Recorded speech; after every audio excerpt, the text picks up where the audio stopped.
আজকে তৈরি করে দেখাচ্ছি হুবহু বর্ধমানের সীতাভোগ মিষ্টি রেসিপি।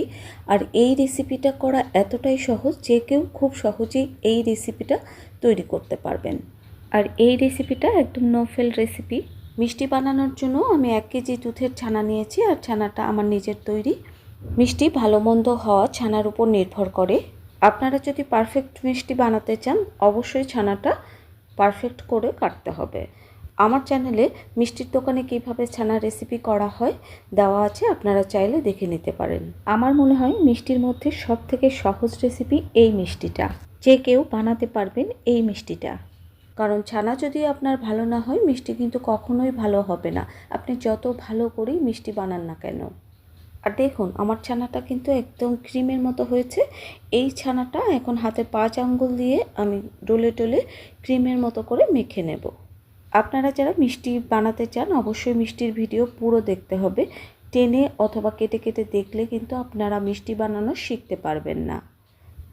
আমার এক বন্ধু কমেন্ট করেছেন আমার গোলাপ জামুন মিষ্টি রেসিপিতে আটার বদলে ময়দা দেওয়া যাবে কি না। হ্যাঁ, অবশ্যই দেওয়া যাবে। ময়দা দিলে আরও বেশি খেতে টেস্টি হবে। আর ময়দা দিয়ে গোলাপ জামুন মিষ্টি রেসিপি আমার চ্যানেলে দেওয়া আছে, আপনারা চাইলে দেখে নিতে পারেন। আমি সবার কমেন্টের উত্তর দিতে পারি না, কারণ অনেক কমেন্ট আসে, সবার উত্তর দেওয়া আমার পক্ষে সম্ভব হয় না। তাই আপনাদের প্রশ্নের উত্তরগুলো আমি ভিডিওর মধ্যেই দিয়ে দিই। ছানাটা কিন্তু আমি ক্রিমের মতো মেখে নিয়েছি।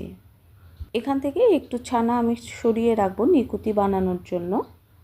অনেক বন্ধু কমেন্ট করেন 1 কেজি দুধে কতটুকু ছানা পাওয়া যায়।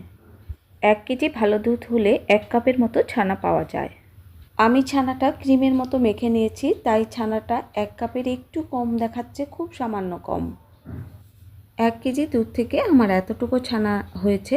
আর এখানে যতটুকু ছানা হয়েছে ঠিক ততটুকুই আমি চালের গুঁড়ো নেব। পারফেক্ট মিষ্টি বানানোর জন্য কিন্তু গোবিন্দভোগ চালের গুঁড়োটাই দিতে হবে, অন্য কোনো চাল দিলে হবে না।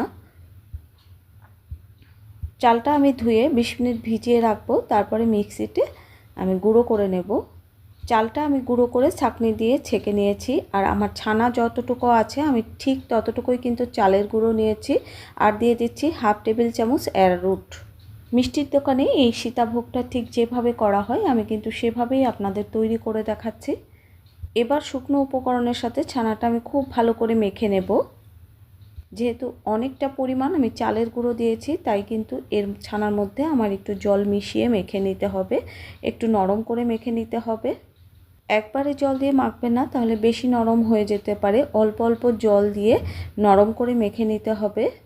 ছানাটা কিন্তু মাখা হয়ে গেছে। আমি এর থেকে আর বেশি নরম করব না। আমি কতটুকু নরম করেছি সেটা আপনাদের দেখিয়ে দিচ্ছি। দেখুন ঠিক এতটুকু নরম করতে হবে। আর এই ছানাটুকু দিয়ে আমি নিকুতি বানিয়ে নেব। এই ছানার মধ্যে কিন্তু কোনো কিছু মেশানো হয়নি। আপনারা চাইলে সামান্য একটু ময়দা মিশিয়ে নিকুতিটা বানাতে পারেন। এবার আমি শিরা তৈরি করে নেব। এজন্য আমি 2 কাপ চিনি নিয়ে নিচ্ছি। আর 2 কাপ চিনির জন্য আমি এখানে 2 কাপ জল নিয়ে নিচ্ছি। ঠিক এমন একটাই পাতলা শিরা তৈরি করতে হবে। এখানে কিন্তু ঘন শিরা তৈরি করা যাবে না, এরকম মিডিয়াম পাতলা শিরাই করতে হবে। এবার চিনি গলে ফুটে উঠলেই কিন্তু শিরাটা তৈরি হয়ে যাবে। এই শিরা জাল দিয়ে ঘন করার কোনো প্রয়োজন নেই। আর এই মিষ্টিটা আপনারা যদি ঘন শিরাতে তৈরি করেন তাহলে কিন্তু মিষ্টিটা ভালো হবে না। চিনি গলে শিরাটা ফুটে উঠেছে, আমার শিরাটা কিন্তু হয়ে গেছে। এবার গ্যাসটা আমি বন্ধ করে দিচ্ছি। আর বন্ধ করে দিয়ে 2টো লবঙ্গ, 2 টুকরো ছোট দারচিনি, 2টো এলাচ থেতো করা, একটা তেজপাতা দিয়ে দিচ্ছি। এই মশলাগুলো দিতেই হবে, তা না হলে আসল সীতাভোগ কিন্তু তৈরি হবে না। আমি কিন্তু গ্যাসটা বন্ধ করে দিয়েছি। এবার শিরাটা আমি ঢাকা দিয়ে রেখে দেব। আমার রেসিপিটা যদি আপনাদের ভালো লাগে তাহলে লাইক, কমেন্ট, ফ্রেন্ডস অ্যান্ড ফ্যামিলির সাথে শেয়ার করবেন। আর খুব বেশি ভালো লাগলে অবশ্যই চ্যানেলটা সাবস্ক্রাইব করবেন। এবার একটু ছানা নিয়ে ছোট্ট ছোট্ট লম্বা লম্বা লিকুতি করে নিতে হবে। প্রথমে গোল করে নিতে হবে, তারপরে হাত দিয়ে এভাবে লম্বা করে নিতে হবে। আর খুব বেশি ঝামেলা মনে হলে আপনারা গোল করেও করে নিতে পারেন। এটা দিয়ে চানাচুর, নুডলস অনেক কিছুই বানানো যায়। আপনারা চাইলে এইটা দিয়েও সীতাভোগ তৈরি করে নিতে পারেন। ভেতরে ছানা দিয়ে এভাবে চাপ দিলেই কিন্তু সুন্দরভাবে পড়ে যাবে। আমি দেখাচ্ছি। আবার চাইলে গ্রেটার দিয়েও করে নিতে পারেন, কারণ গ্রেটার তো সবার বাড়িতেই থাকে। এবার নিকুতিগুলো আমি ভেজে নিচ্ছি। কিছু নিকুতি আমি গোল করেছি আর কিছু লম্বা করেছি, আর আপনারা তো গোল সবাই বানাতে পারেন, তাই লম্বাগুলোই ভেজে দেখাচ্ছি। এখন গ্যাস ওভেনের আঁচটা একদম লো হিটে আছে। এই মিষ্টিগুলো একটু পরে একা একাই কিন্তু ভেসে উঠবে। দেখুন প্রত্যেকটা মিষ্টি কিন্তু ভেসে উঠেছে। এভাবে নেড়ে নেড়ে আমি মিষ্টিগুলো ভেজে নেব নিকুতির কালার না আসা পর্যন্ত।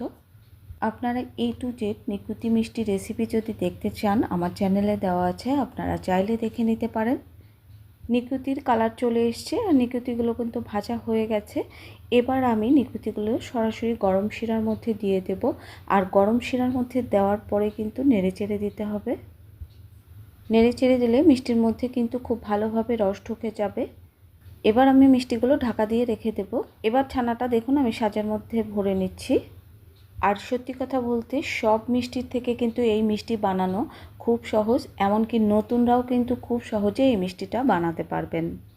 এবার সীতাভোগগুলো তেলের উপর ছেড়ে দিতে হবে। বেশি হাই হিটে তেলটা গরম করে কিন্তু দেওয়া যাবে না, তাহলে সীতাভোগ দেওয়ার সাথে সাথে কিন্তু পুড়ে যাবে। তেলটা প্রথমে আমি গরম করে একদম লো হিটে রেখে দিয়েছি। মিষ্টির দোকানে এই সীতাভোগ মিষ্টিগুলো কিন্তু হাই হিটেই ভাজা হয়, কিন্তু তাদের পরিমাণটা অনেক বেশি থাকে, তাই তাদের কিন্তু পুড়ে যায় না।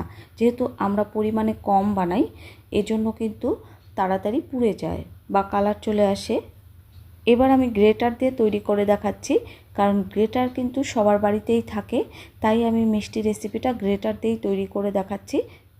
এই মিষ্টিগুলো কিন্তু ভাজতে ভাজতে লাল করা যাবে না, মিষ্টিগুলো নেড়ে চেড়ে ভাজতে ভাজতে দেখবেন যে শক্ত হয়ে গেছে। যখন শক্ত হয়ে যাবে তখন মিষ্টিগুলো তুলে নিতে হবে। আমার সীতাভোগগুলো কিন্তু শক্ত হয়ে গেছে। এবার আমি সীতাভোগগুলো তুলে নিচ্ছি।